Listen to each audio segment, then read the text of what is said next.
Okay, my YouTube people, this is a video on how to rebuild and hot rod your CV carb.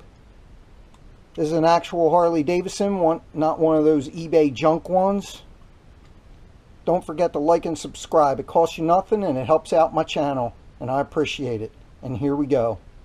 Now I had this one on my 77 FL, my shovel head. If you notice, I had to grind it right here in order for it to get to clear my gas tank. This is going to end up on the 84 iron head.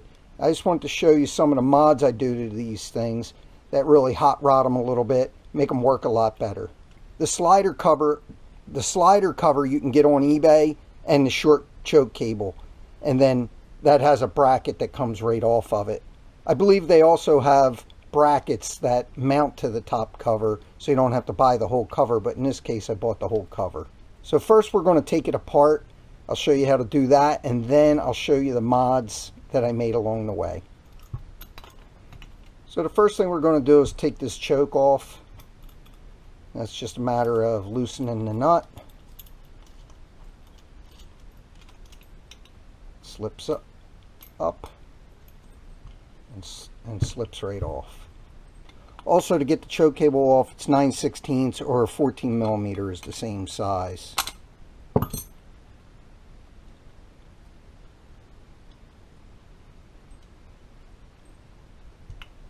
Okay, comes right out. To get it the rest of the way apart, you just need a Phillips screwdriver. Take the 4 bowl screws off.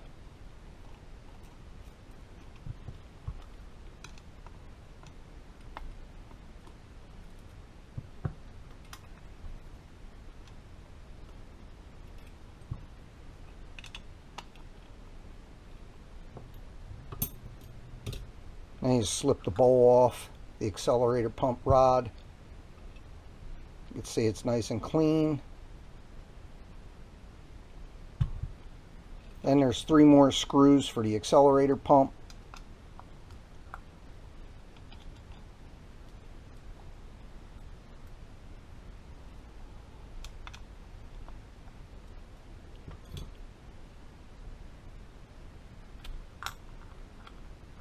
There's a spring, and then the accelerator pump only goes in one way, and you can see this is cupped to hold the spring, and then this side has the dimple that this rod pushes on, like that.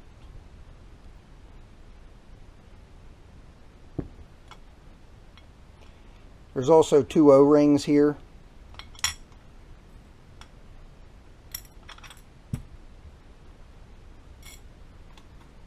The next thing you have to do is take the float pin out to get to the needle and seat, and it has an arrow and it's pointing to the direction that you tap it out, which is that way. You have to be really careful when you're pushing this pin out not to break these aluminum standoffs off. This is the main jet here, the emulsions tube, and the pilot jet's down in there. To get the main jet out, I make sure to get the right screwdriver for it, make sure it's at least as big as the jet or bigger, and you can see the emulsions tube came out with it. In my shovel head I had a 170 main jet. To separate the two, I'll just grab a hold of it with a pair of pliers and then just screw it out. You can see it didn't take hardly anything. Now when you're rebuilding these, you want to make sure that this jet is clean. You should take a real fine wire down through it. These are torch cleaners for like an oxyacetylene torch, and then you could just take one down. But you have to be careful with these, especially because these have like teeth on them and they'll file somewhat, so you don't want to do that.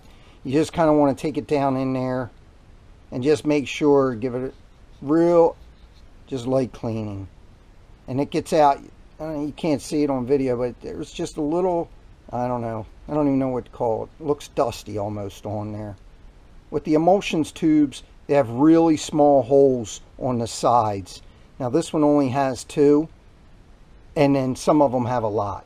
I get a paper tag wire for these, and I go through and make sure that they're open and clean. And they're open and easy to get through. The other thing I do with all this is use carb cleaner, clean it real good. And the most important part is to use high pressure air and blow it out. The next we're going to remove the float pin. This is a 2.5 millimeter punch.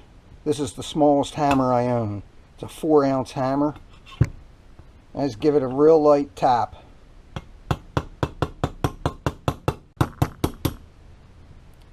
Now you can see it's coming right out.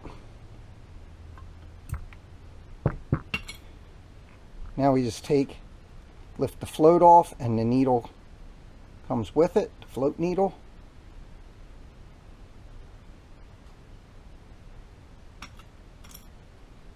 Now we'll get the pilot jet out. I have this screwdriver and it fits down in here perfectly, and then right into the jet. Shouldn't take a whole lot of force, but it shouldn't be easy either. And you just pull it out. And this is a 45 pilot jet. Next thing we'll do is pull the slider cover off. What we'll do is take this Phillips out to get the throttle cable bracket off.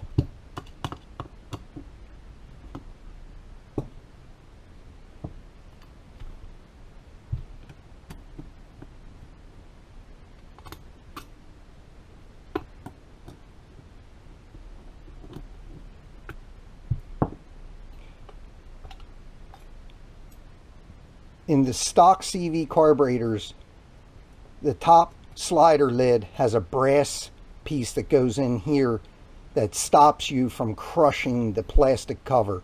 This isn't plastic, this is aluminum. That's why it doesn't have this. Now you take this off and there's a spring in there.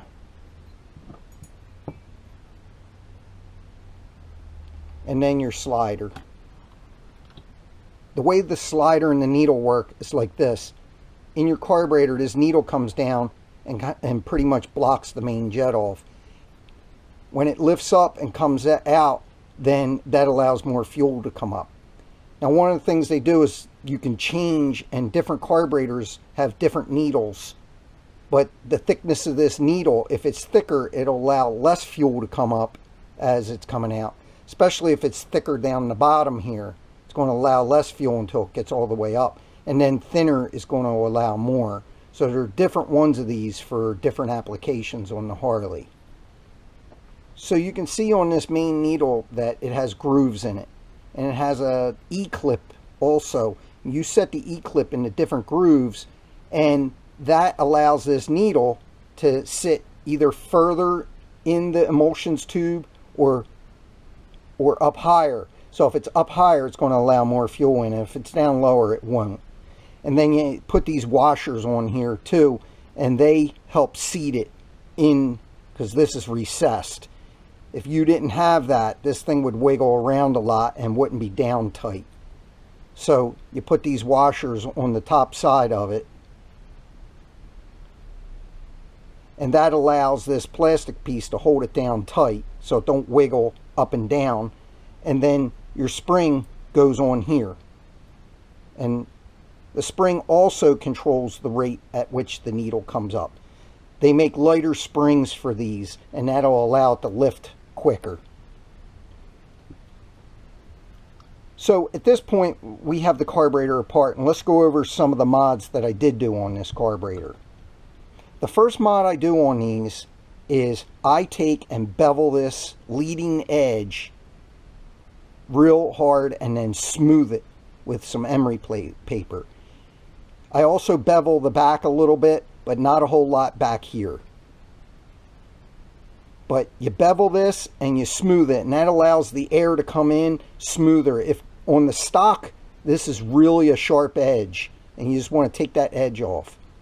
The other thing you could do is you open this hole up, and that will allow more vacuum to hit the diaphragm to open this quicker. This is probably the stock spring, but they do sell lighter springs that'll give you the same effect. This emulsions tube is an aftermarket emulsions tube from Dynojet. So I changed out this to a lighter spring, and it came in this Dynojet kit. I don't know if they still make this kit anymore, if this company's still in business or not, and I've had this kit for a long time. But it also comes with jets in the kit. It comes with this new needle. It comes with the washers for the needle. It comes with the jet and the emulsions tube. It comes with the drill to drill the slide, and it's a number 29 drill bit that you drill that slide with. The other thing you want to do with these is there's a plug in these, and that's for EPA reasons. The government doesn't want you adjusting your idle mixture screw. But you pull that plug, you drill a small hole in it, and then you get a machine screw down in there or a wood screw, and then you wiggle that plug out. Then you could take your idle mixture screw out and adjust it. I always start with 3 turns out on these, and then once it's up to temperature, I proceed to adjust it accordingly. But usually they end up around 2.5 to 3 turns out. There's a spring up in here. There's also a washer and an O-ring down in there. Be careful not to lose that O-ring because they're hard to come by. Anyway, I'm not going to pull that out, but just know that it goes O-ring, washer, spring, and then the mixture screw. Anytime you're putting a mixture screw in, you want to take it in till it stops, but you want to lightly seat it. That's important because you can damage this mixture screw because it's brass. I just take it in real nice and light. It's right there. Now I'm going to take it out 3 turns. Like I said, I adjust it once the motor is up to temperature. The other thing that's really important to do on these carburetors is to replace the plastic fuel inlet nozzle. This is a brass one. Again, I got this on eBay. It was very inexpensive. With the plastic one, you break off the plastic and then there's about this much brass that's sticking out. And I either grab it with a pliers or kind of squeeze it in a vise and then just work the carburetor off. But you want to note the angle of your inlet tube before you do that, so that when you put the brass one in, you get it at the right angle. And then I just put this on, and I believe that I just put it in a vise and use a vise to squeeze it in. I'm sure if you didn't have a vise, you could lightly tap it with a hammer to get it in. But either way. One of the other things I did to this carburetor, you can see right here, I used a valve stem cap, but there's some red RTV. I'm not using the VOS switch, the vacuum operated electronic switch, because my shovel head didn't have that option. So I just put a little RTV up in this and stuck it on. That way I can always just pull this off if I ever want to use it again, and then clean the little tube out. That's pretty much it. I'll show you how I put it back together now to rebuild it. If you were having to rebuild your carb, you want to make sure that you clean all these surfaces real good. Make sure you get a good carb cleaner. I use 2+2 and clean down through all these. You'll have your idle adjustment screw. You'll have that out. You want to clean down through there.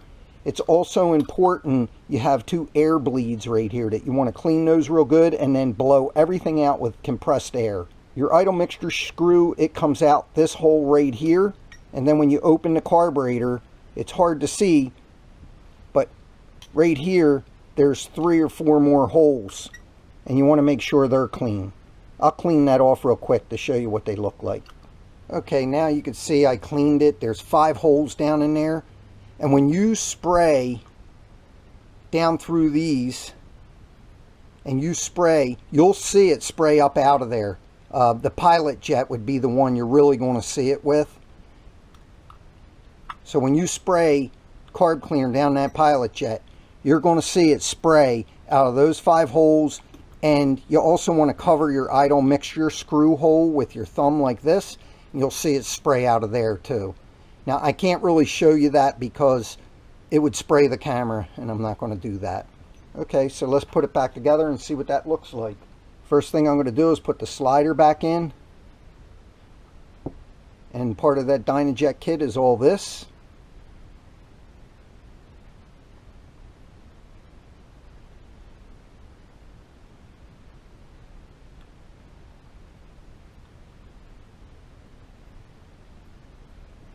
Right?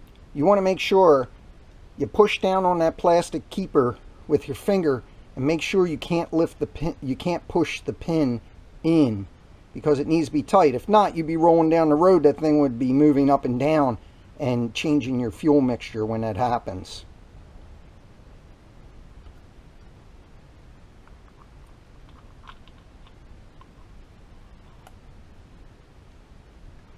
Now we'll put the spring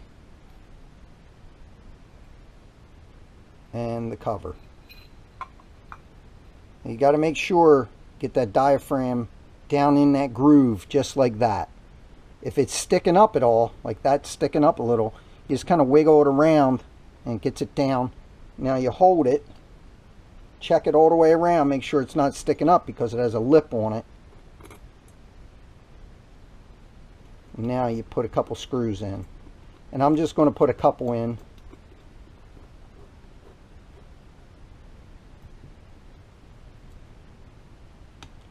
Now you can see what I did here. I put this screw in, and this is where the throttle cable plate goes, so don't make that mistake.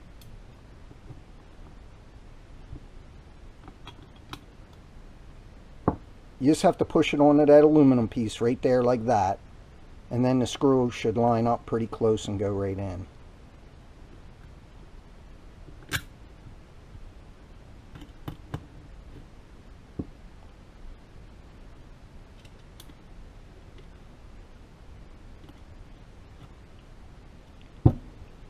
Also, I forgot to point out that the screw that holds the cable bracket is longer than the rest of the screws because of the extra material that's there. Now I'll just tighten these down a little. Now you can see that this is where the air comes in from the air filter. You can see where that's heavily beveled. Another check I like to do, and it's not that simple, is I open up the butterfly, I lift it up while my finger's on that, and I can feel it resisting me. I can feel the diaphragm resisting me lifting the slider up. That's a good check to make sure that you have a good seal with your diaphragm up with the lid and the carburetor. Next we'll go to the bottom of the carburetor. Okay, we'll install the emulsions tube and the main jet. First I'm going to take my main jet out of there. I forgot to show you this piece. I didn't take it out while I had the carburetor out, but this is what the emulsions tube presses against, and you can see it's not in here now. And the bevel, there's a bevel side right here, and that faces up so that when the needle's coming down, it guides it down in there. And then it's flat against the flat this way. So the longer end faces the top of the carburetor. So I'll just put that back in right now. You can see the needle sitting right there. You can see there's that piece I was just showing you sticking up right there. Then the emulsions tube. Now tighten that down. Like I said, I like to get a really big screwdriver. Make sure that it covers the entire emulsions tube so you don't mar that up. And snug it up.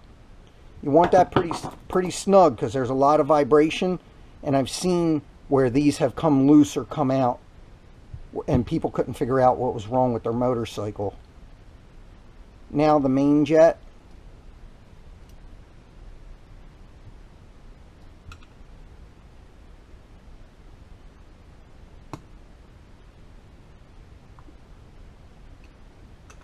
Now the pilot jet. If you have a stock motorcycle and it's popping a lot, the two things you can do to fix that popping is increase the size of the pilot. Also take the plug out of your idle mixture screw that's in there, and then back your idle mixture screw out some. And that'll solve that low speed popping that Harleys do, where they kind of carry on and sneeze out the carburetor and everything. Again, we'll tighten that up, give it a nice firm tightening. Now we'll put the float in. I do want to show this metal tang right here is how you set the float level. You bend it up or down, and that'll push on this harder and adjust the float level. So you kind of get the needle down there in there on the seat, And then you need the pin. I like to take a little bit of sandpaper and just make sure it put a little bit of a taper on that pin, and it helps it go in and out easier. So let's come over here, line this up. Like I said, it's easy to break these aluminum standoffs off when you're trying to get this pin out. Now you can see the pins got about 1/8 of an inch to go, and I just get my small hammer and just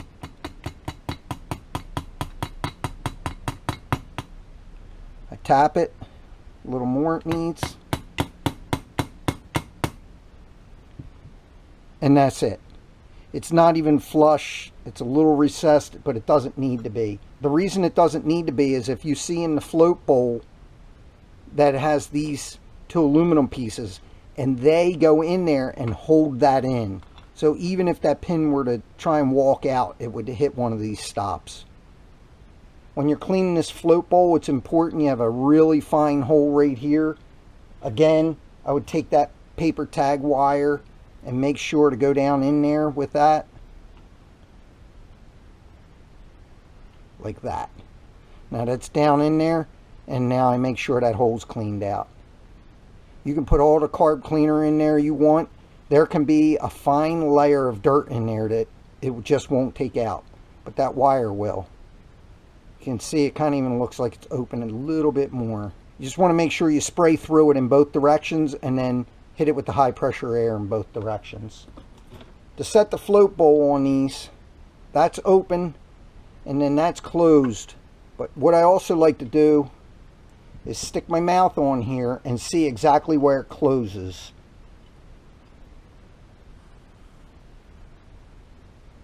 Right there it closed. And that's about flush, maybe down a little bit. So I would just adjust this ever so slightly, and you push this tang down and it's going to push on the needle harder. So I lift it up, lift up the float, and just give it a push like that. And now we'll check it again.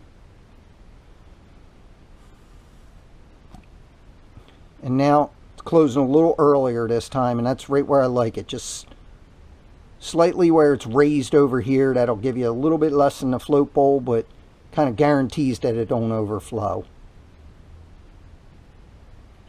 The needles are spring loaded at the top, so once it kind of hits on that spring, the more you push isn't going to change that it's closed. Now I'm going to put the accelerator pump back in, and this has a groove like we said earlier. That lever there pushes on this, so it's going to go this way, and then when the lever pushes it, it pushes this way and the spring returns it, so the spring goes on this side. Now one thing I always do when I'm working on any O-rings or anything rubber is I get a little bit of this, it's Dow Corning 55 O-ring lubricant, and I just get a little bit of that, and this keeps the rubber soft and swells it ever so slightly. So I just take a little bit on my fingers and just kind of run it around where this thing seats down in there, and in it goes the right way. Now you have 2 O-rings here, and I like to take these O-rings and do the same thing, and I like to hit them with the O-ring lube. Now fuel passes through here, so you don't want a lot left behind. Now put them back in.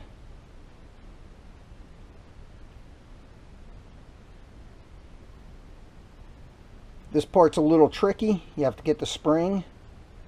I'll put the spring on here.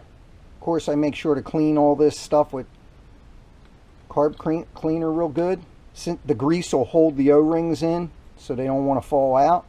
I just kind of line up that spring and then kind of push it down, have it all lined up, and then get the screws back in it. Sure, you can find the rebuild kit for these on eBay or even Amazon. Now just snug them up. Okay, you also have an O-ring here. I'm not going to take that O-ring out, but I will put a little bit of the O-ring grease on it.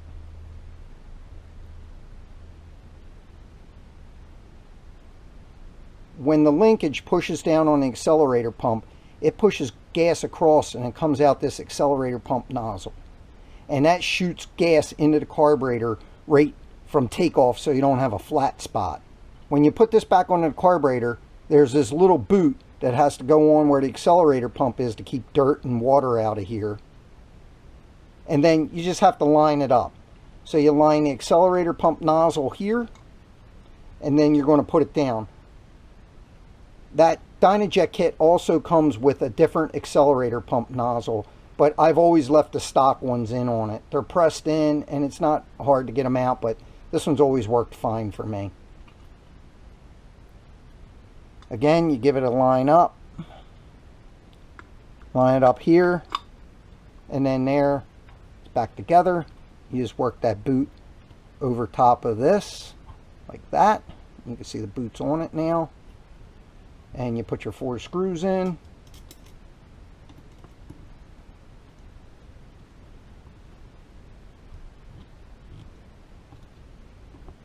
Snug them up.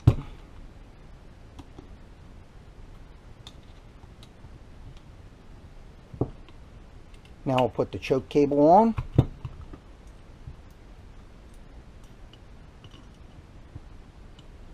Let me jump in and say, like everybody does, please don't forget to like and subscribe.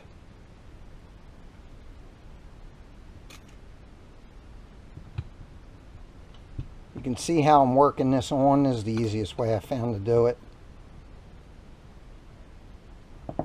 Okay, now that's tight. Now I just take it over here.